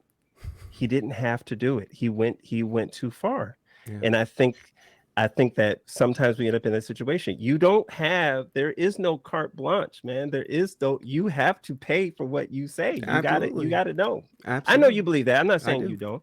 I'm just saying, it's a lesson. I think that, and now with more cameras than we've ever had before, you got a lot of people out there that, got a lot of checks have been written. But doesn't it feel like it's sport now? Doesn't it feel like almost like people are sort of moral grandstanding? Like they're trying to change the world from their toilet while they shit in the morning and on Twitter, right? Like, don't you feel like some of it's just sort of show? Like, I feel like a lot of people think they're changing the world by just tweeting. And I don't think that's, I don't know. It just seems like it's fashionable. And yeah, I get what you're saying. It's like, what do you need to say that's that you can't say without, saying it. I just don't think that everyone's going to agree, right? Everyone is never going to agree. We're human and we're never going to agree, but we can see each other for what we are. And we can either disagree or we can be like, hey, I don't agree with you, but respectfully, you're still a nice person. I don't think you're a Nazi because you don't agree with what I'm saying.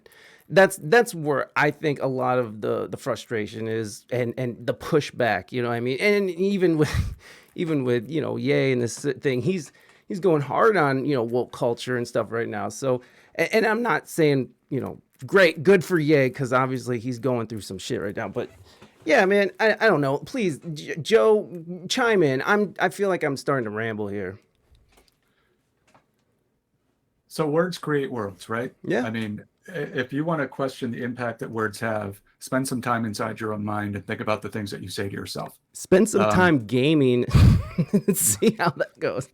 But I mean, literally, when you wake up in the morning or you're going about your day, I mean, how much positive self-talk or negative self-talk or what words are cycling through your own brain, right? And how much power do those have? And then start to think about what impact the words that, to your point, that are coming out of my face, what impact are they having on those around me? And then now you're getting into intent. What is my intent? And if you're, I think what saddens me a little bit is that the ability to critically think and just have discourse has deteriorated a little bit, right? It's like we can't, if my intent, like Toby happens to really love Kraftwerk, which I think is the worst band ever made. That's a liar. They're not good. But I'm with Joe. I respect them because they're pioneers, damn it, and they brought something new. But I cannot. I just cannot. It's just all I see is Michael Myers and Sprockets. You know what I mean? I will not. You cannot. I will not. How about that? Well, go ahead, Joe. Continue with your point. So, despite the fact that he loves a band that I just personally can't get behind, I can still respect Toby as a musician, as a make music with him, and we could talk about this stuff. I don't know. I think that's what's frustrating is it's twofold. One, it's people are not thinking when they speak, and so we are defaulting to, hey, this is what's been parroted to me. This is what I've engaged on social media. I'm gonna just, that's a thing that I can zing back, as opposed to, God, what do I really think about that? And how much work have I done both on myself and in examining the world around me to understand, like, where is this person coming from? Why does this person feel so strongly about this that they're just like incensed whenever I even, surface around this topic? it's just so challenging to try and, I don't know. I'm rambling too now. No, it's okay. I think we're all saying sort of the same thing, right? Like we're all just looking for respect. People. I think there's a sentiment that people are tired of PC, right? They're tired. And like I said before, when I started this whole part off, I said that, PC to me is really about effort. But, something I say constantly, I've been saying it for years. We need, for my profession, what I do in my professional job, we have something called continuing education, CEs, right? You got to continually stay sharp. We do not have CEs for being an adult, and we need them. We need them. Times have changed, dog. It's called the Reddit boards. For all the married folks out there, the cats that are in relationships, you're single, man. You have a different level of responsibility for when you're dating somebody to when you're engaged to actually when you are married. It is different. It is different. It's no more I, it's we. And when you have a child, it's no more really it's we. It's him or her, right, him or her. Right. Your life is done. Right. It's really all about that little guy, that little girl. Absolutely. So we need CEs for adults, and we don't have it. And you can ration out your energy appropriately for that. That's it. That's my dismount. Yeah. Well, I wanna kind of like get into the chat a little bit because they're going off on it right now. So I kind of want to give some love going on. Oh, please, let's do it. Samo, who is a streamer here on Twitch, and can we get a shout out for Samo, honey boy? What's up, Samo? Samo is a salty. What did we say, Samo? Salty social commentator. But I think America is too busy running around with skinned knees and crying about things. Participation medals for everyone. No one wants to be the loser. There's no more walk it off days. I mean, yeah, in some sense. Sure, but let's go back to again. There's such a much broader conversation and picture around that because if you go back to the 50s when people are like, well, men were men and women were women, and it must have been a horrible time to live because God forbid, I don't think anybody talked about their feelings. And then we've created future generations. We talk about, and that was the greatest generation. Yeah. Because they experienced the horrific war and everything that they had to deal with, which had created lots of trauma. And so that's a generation that would say, rub some dirt on it and walk it off. Okay, well, all right, let's dig a little deeper and find out all the stuff that's living under that surface that we need to address and that we need to heal and we need to get better at for the next generation, right? So it's just such a complicated, intertwined, larger conversation that when we start to reduce it to these talking points of everybody gets a participation trophy. Yeah. Yes. Do I think it's sometimes detrimental to kids to not understand that healthy competition is a part of life and we need to understand how that works? And sometimes you're going to lose and you need to learn how to lose just as much as you need to learn how to win. Yeah. More, or you need to learn how to win better, whatever. But to reduce that entire topic to this is bullshit, everybody gets participation trophies, I think really does a disservice to all the nuances and everything that surrounds that conversation. Yeah. So but we live in this world of sound bites, and that's what this constant engagement with social media and and it's also a money game, right? Like clicks equal money, and these media organizations who are archaic dinosaurs at this point, no one's paying for that shit. I mean, some people are, but they're clawing desperately, and if that means division within the people who read that's fine because the almighty dollar, and I think that's where it's really about. It's just like, how do we maintain power? How do we maintain? I mean, because like a people divided are not a people collect. You know, they're not collective, right? Like if people are divided, they can do whatever they want. And the they thing, right? Because they is we, but the powers that be can sort of do whatever they like as we burn down cities and storm the Capitol and hate each other more and you know and kill each other in the street. It's like it just seems like at this point, I think we're all starting to understand like we need to like get along. But I feel like there's our external forces that keep us at each other's throat. I feel like people want to get along. Like we're humans. Our inclination is to be with other humans. Like if we're not held as babies, we die. So like we need each other. And there's just something that keeps dividing that connection between each other. And when you see it all over CNN or you see it on Fox News and you see it, you know, the president saying shit, you know, like Trump or Biden, whatever, you know, like they both said some really crazy divisive stuff.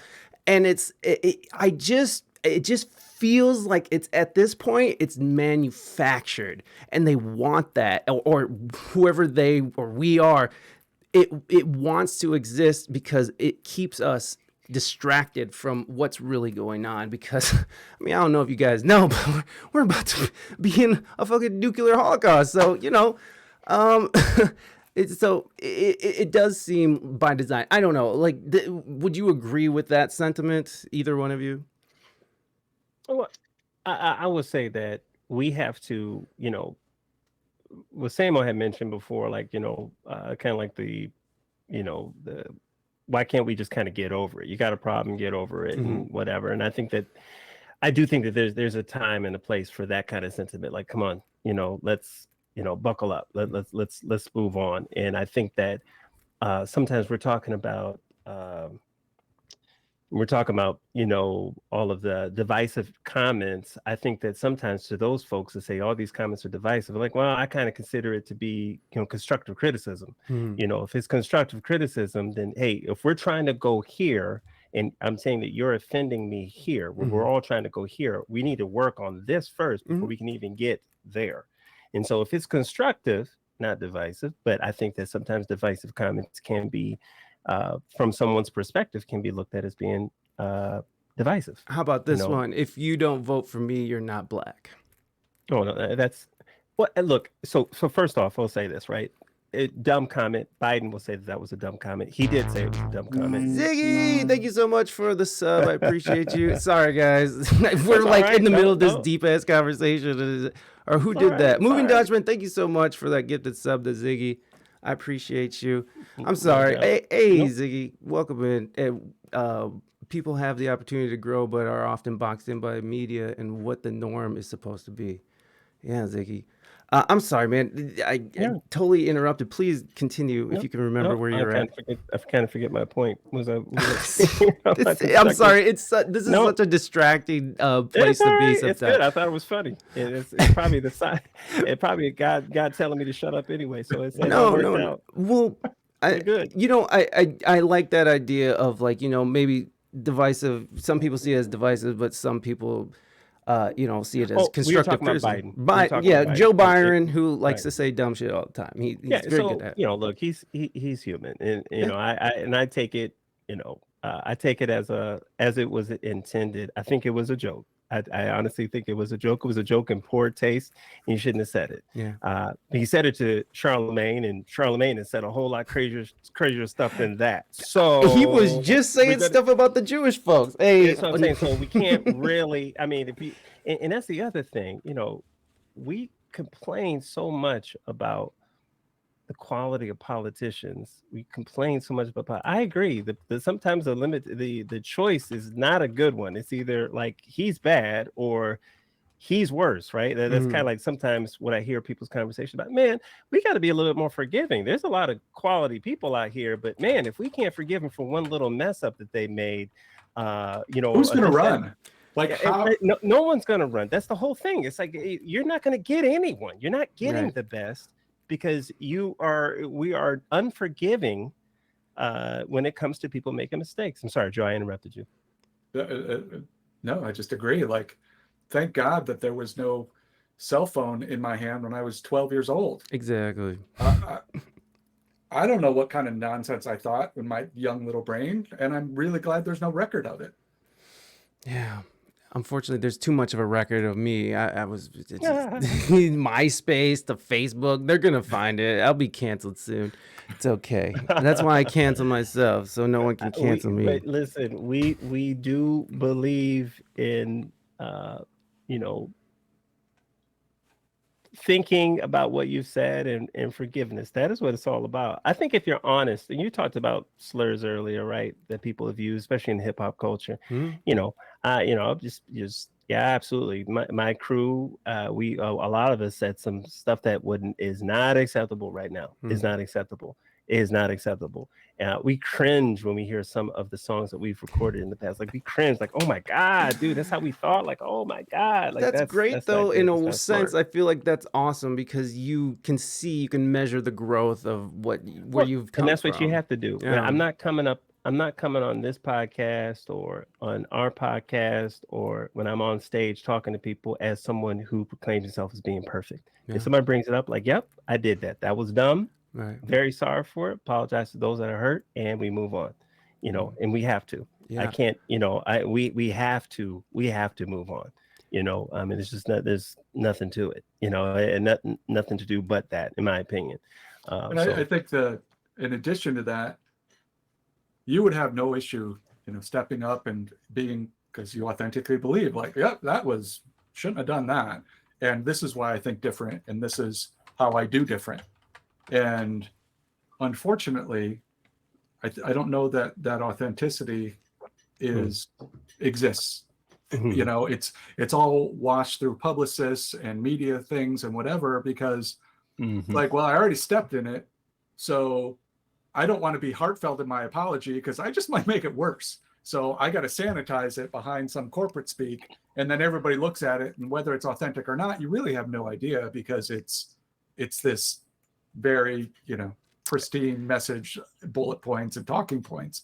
And I wish we could be more authentic, because if we were able to do that, then we might be able to offer each other more grace, just by recognizing, like, yeah, man, I'm human too, and I can get a sense that you're truly, like, have feelings about whatever it was, and I can relate to that as another human, and we're good. But let's, and with that point, let's be honest. A man that's been said a sexist comment didn't just make one. Sexist comments are like Lay's potato chips, right? You can't have just one. More than likely, you're going to say something again. You said something again, and even if you recognize that it's wrong, you might catch yourself thinking later or talking without thinking and like, oh my God, that's sexist. But what I'm talking about is corrective behavior, right? Like self-correction. Start thinking before you actually talk. That is what your brain is for.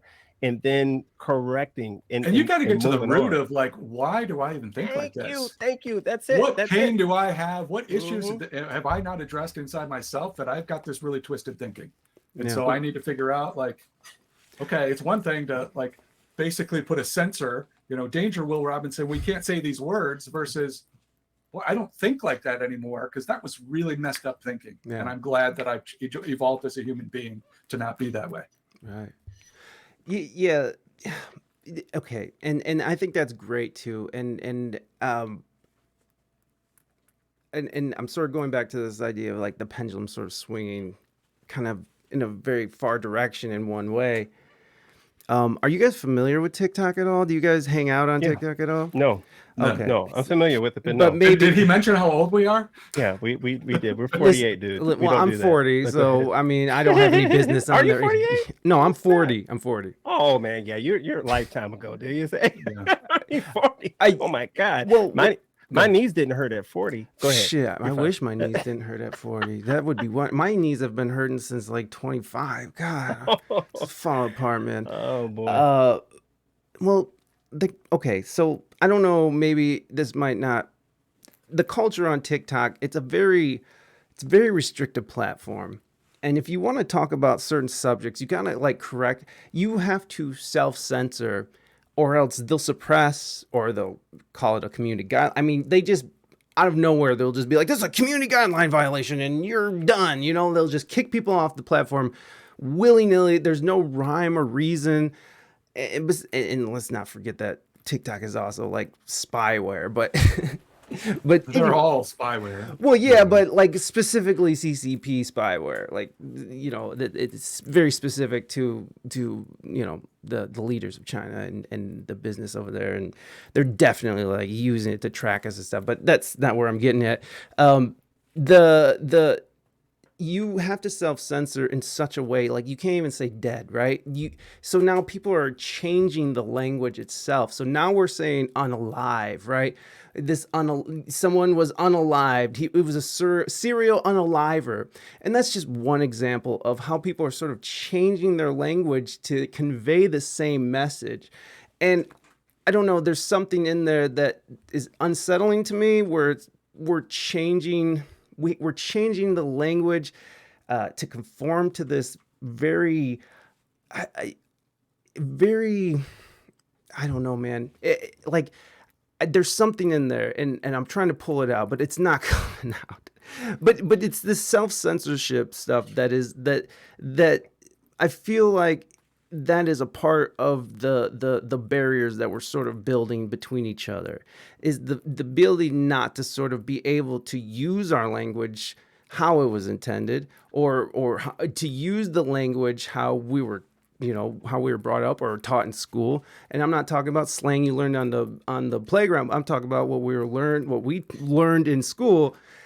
There's something unsettling about having to change our language. And I'm not talking about like the F slur or the N word or anything. I'm talking about just words that like death is a part of life, but yet we're starting to change it to soften the blow, it does feel like we're sort of nerfing the world.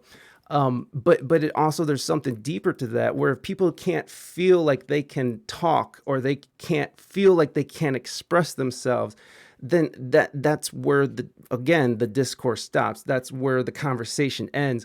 And then people become emboldened in their beliefs, because they're just in their own little echo chambers, and they're not willing to have conversations, and they're not willing, or they're even afraid to have conversations. How many times have you guys had conversations in your private life about whatever's going on that person would never say out in public? It's just between you and another person. And I'm not talking about, I'm talking about, like, these social. Please go ahead. Why then do we feel the need as humans right now to basically put ourselves on these platforms on a regular basis, as opposed to, like, to me, maybe that's the underlying. So a couple of things. One, I mean, language always evolves. I totally understand what you're saying, right? We are censoring ourselves in essence on these certain platforms in order to communicate in but ways even in our everyday life we are too, which again, it's not a bad thing to be self-regulatory and be self-aware, but to the point where people, feel like they can't say it, like they feel like it's not allowed to be said. But if we look at kind of this culture of social media, I mean, there's no question that in general, I mean, they've done a bazillion studies on this, right? It's scientifically addictive. It's that dopamine hit. It's like all of these things that are really, really bad for us as humans. I mean, talk to anybody who said, I got off social media for a month, and they're like, oh my God, I'm a totally different person. Right. Yeah. And so, but we've just I just wonder, at what point does the backlash against some of these platforms just as a thing become important, right? People are up in arms now. Well, Elon has Twitter now. I'm leaving. I got to go find a new platform.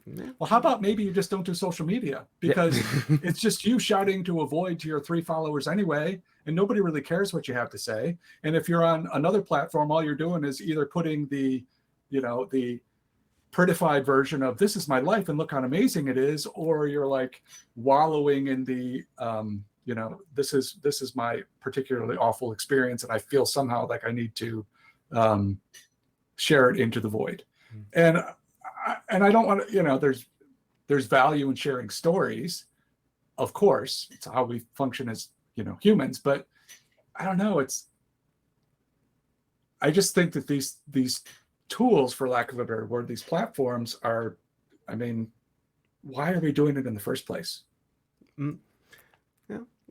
I agree. I think that, you mentioned it, Mike, earlier, like, hey, it's not like if you were having these conversations between, you and a friend, it wouldn't be a big deal, right? If your friend if he talked like you do, he knew your true intention, then it is what it is. Where we get in trouble is when we're actually sharing it with the world, right? And that is the problem. And it's not meant for the world, because a lot of us are not thinking about what we're saying. Let me tell you, I took a break from social media for about I want to say a good year and a half, right? And just now trying to get back on.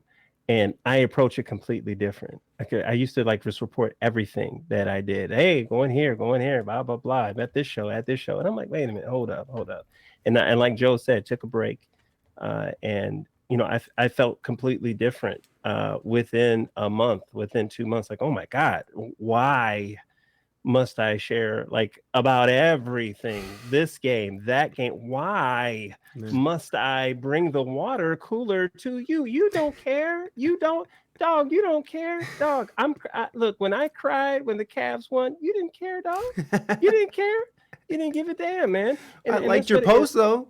Well, thank you, brother. I appreciate it. So, I mean, it comes down to this oversharing. Well, shit, if you overshare, you share it with everyone. Everyone gets to hear and see everything that you're about. And then you got to be okay to take that criticism. Yeah. If you didn't want the criticism about how you talk, well, don't post. Yeah. Now, I agree. I hear you.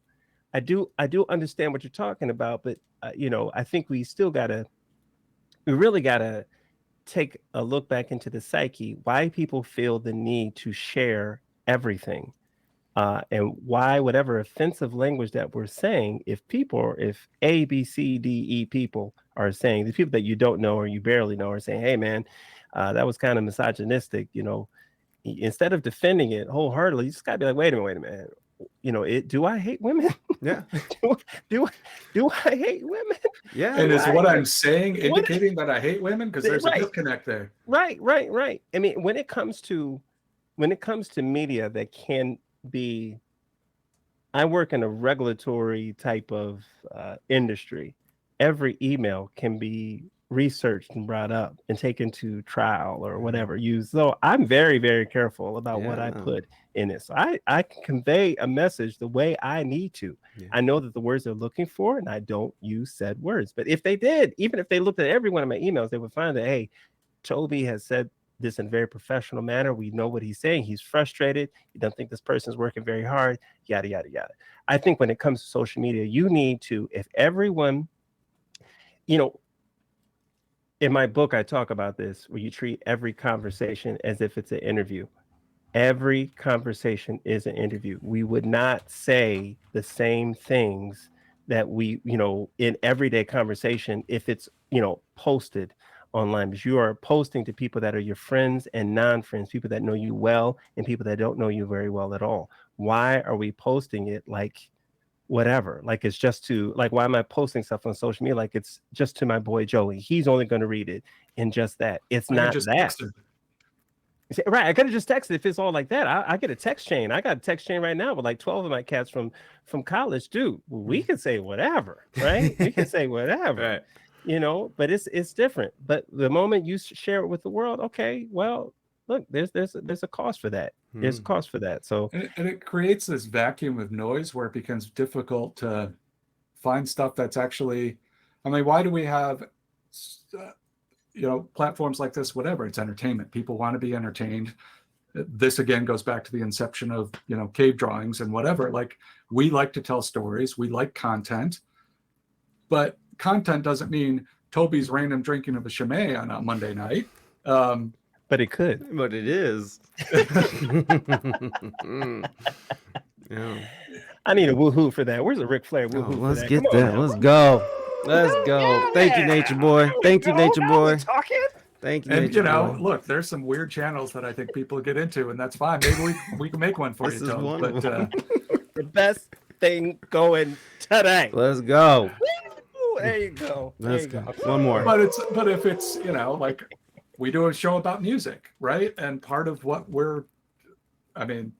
part of what we should be doing more of and is like, cool, if we are connoisseurs in some ways of music and we find it interesting and people engage in our show, then you could argue that there's some obligation or at least value in, you know, Toby and I sharing some music related things on social media, creating conversations as part of an extension of that entertainment piece that we do. That's different, I think, than, you know, me going to cut my grass on Sunday and sending a picture of my backyard or the leaves that I raked yesterday and are back again, right? Like nobody cares about that. Nobody cares at all because there's nothing to engage with. Yeah. And that's where these social media companies, again, where they sort of are pushing certain ideas and suppressing certain ideas and creating sort of these riffs, you know, that it's just, I don't like it. I think it's sneaky, you know what I mean? These algorithms that suppress certain things that, and I'm not trying to turn this into this is just for example's sake. We don't have to talk about it as a topic, but the idea of Hunter Biden's laptop, right? When the election was going on, that piece of information would have been very, I think, vital to people's thoughts and how they would vote for somebody, you know? And the fact that, you know, that they covered this story up, suppressed it. The New York Post, you know, they shut it down quickly. And then it comes out a year later, the New York Times is like, oh yeah, that was all true, by the way. But it's too late now because the guy's probably, to me, that seems dangerous, right? Like that idea that like that was suppressed, and it was suppressed across the board, right? Like you couldn't Google it, right? What the hell is that? Why are people, what is happening? Why are somebody knocking on my door? I'm trying to make a point. It sounds like Hunter Biden's people. Yeah, Hunter Biden's coming. Shut the fuck up. Get him. You know what I'm saying? Like, I hear you, but at the same time, look, we had all that information on Trump for, you know, and people still voted for him. We never got a chance to look at his tax records. Would have been nice, what we got for everybody else. Yeah. And we're not talking about his son. We're not talking about the man himself. We're actually talking about the actual candidate and never got it. So I don't care about. Just to push back a little bit. No, but Hunter Biden, like that laptop revealed a lot of the business dealings that they both are doing, which is like kind of illegal for what he's doing, and especially it's really weird that they got it. Okay, I'm sorry. Go ahead. I'm out, boys. I can't with this. I just can't. I'm not going to talk. I don't want to talk about the politics. And I agree with you. There was tons of stuff on Trump that, you know, I mean, some of it was actually made up, but there was a lot of shit that we would have liked to know about Trump too. Look, I'm not a fan of Trump. Just because I'm shitting on Byron doesn't mean that I didn't vote for him. I can't stand the man, but like, I wasn't going to put the orange guy back in. Personally, that's just not how I could have flew. Like, I just can't. I couldn't, like, he made my mom cry, okay? When he was talking about the Mexicans and stuff. My mom is an immigrant, bro. She's straight from the motherland, and he made her cry. I'm like, fuck this guy, okay? So I get it, and it's just I have a disdain for all of it. You know, it's just I don't trust any of it, and that's all. But my point is that there are discussions on these platforms that should be happening that don't, because of powers that be collude and decide what we get to receive as information. And I think that that's a big part of, you know, this frustration that people are feeling, and you know, animosity that's building between us. And I guess the dollar's down 30%, and that's not going to help, you know. So that was the point. That's the larger point. Along the way, we I don't know, like, I still think that there exists a thing such as journalistic integrity, and that there are people, because I believe in humans, that there are people who are genuinely interested in telling the facts and in doing the research and telling the stories, however the stories unfold and how they exist. And unfortunately, I feel like we have so many barriers to those actual facts and those actual stories, because of the increasing divide and the increasing overlaying of social media platforms and things that completely obfuscate the actual facts of any given story or any given thing. And so I would challenge anybody who feels like, I know the facts of this case. Really? You do? Mm-hmm. Because please show me that your sources and explain to me, like, and I think it's just really, really difficult to really understand the nuances and, again, the bigger picture of any given thing, because we just don't have access. For as much as we are overexposed to so much data and information, we have very little insight into what's actually true. Yeah, and that's a problem. Oh, I totally agree. And I think that's a problem for both sides of Absolutely. the aisle. I think everybody, at the heart of what you're saying, Mike, and don't let me put words in your mouth. If I'm wrong, then correct me. We can disagree about a number of things, how things were taken, things were handled or whatever. But I think what we all want is the truth. I think, and that's where kind of goes along with what Joe said as far as journalistic integrity. If we could actually have the facts, cut out the opinion, like, well, this is the fact, this is what happened, period. Right. Now you can have your opinion over here. The opinion section's over here, but here's the facts. If we had a clear and present separation between the two, I think that would solve a lot instead of, that would, at least it would in my mind. But yeah, I hear you. I agree.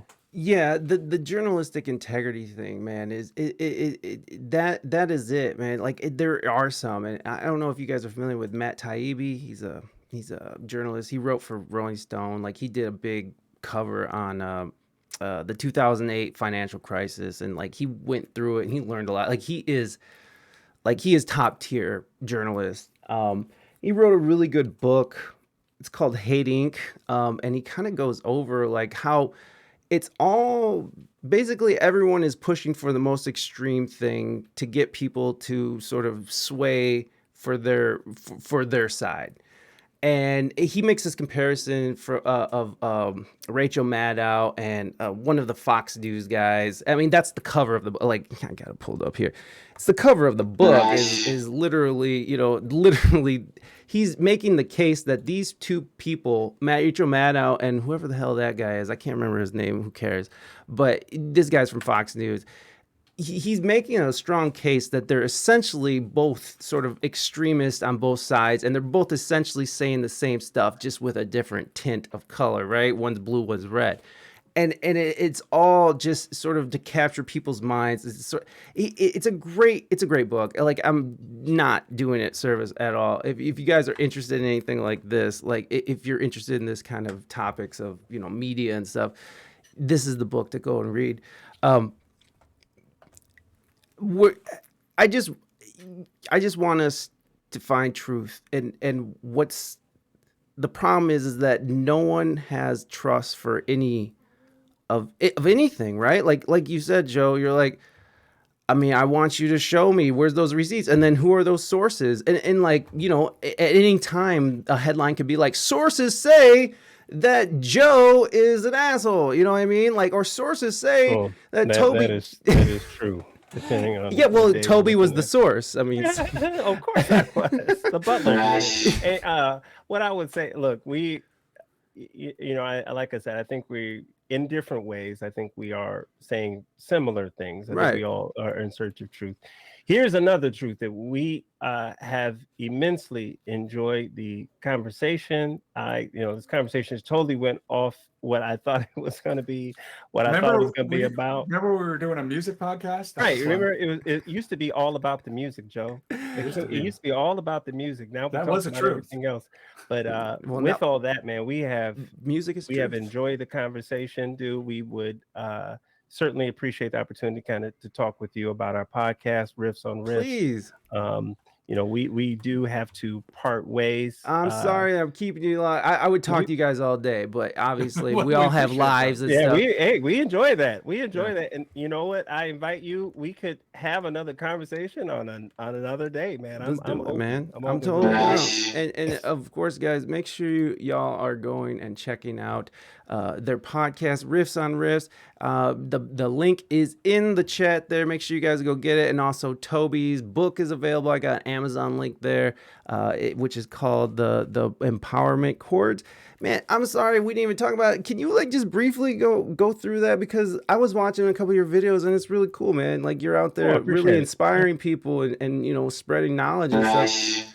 And I'll make it real quick. So I wrote the purpose for writing the book was to leave something for my son in the event something were to happen to me. So he kind of know how his father thought about how to govern himself and how to go through problems or overcome hurdles in life. So I wrote these what I call the empowerment chords. Music is always a big part of my life, and it talks about my transition going from music into the corporate world and being a business owner. Every letter of the word empower actually stands for a rule or a chord that I use in my life, little life lessons.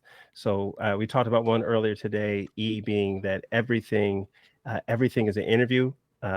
M stands for if you want more, you have to do more. P is the power of faith. And it just kind of goes on from there. So, but yeah, man, I appreciate anyone who wants to please everybody go cop a copy and let me know what you think. Go check out the podcast. It's there. You can go listen to the latest episode right now. Who Was 24 Karat Black. You got websites. Oh shoot, that wasn't it. You got your website, which I'm not sure. Hold on, sorry.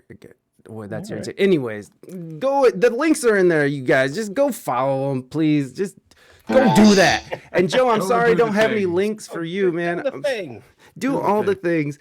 Thank you guys so much. I really do appreciate it. I had a wonderful time, and I would love to do this again. Whenever, man. Just let me know. You know how to get a hold of me, Toby. Just hit me up anytime, and we could do it again. No doubt, man. No doubt. I appreciate you. Awesome. Thank you so much. Thank you, guys.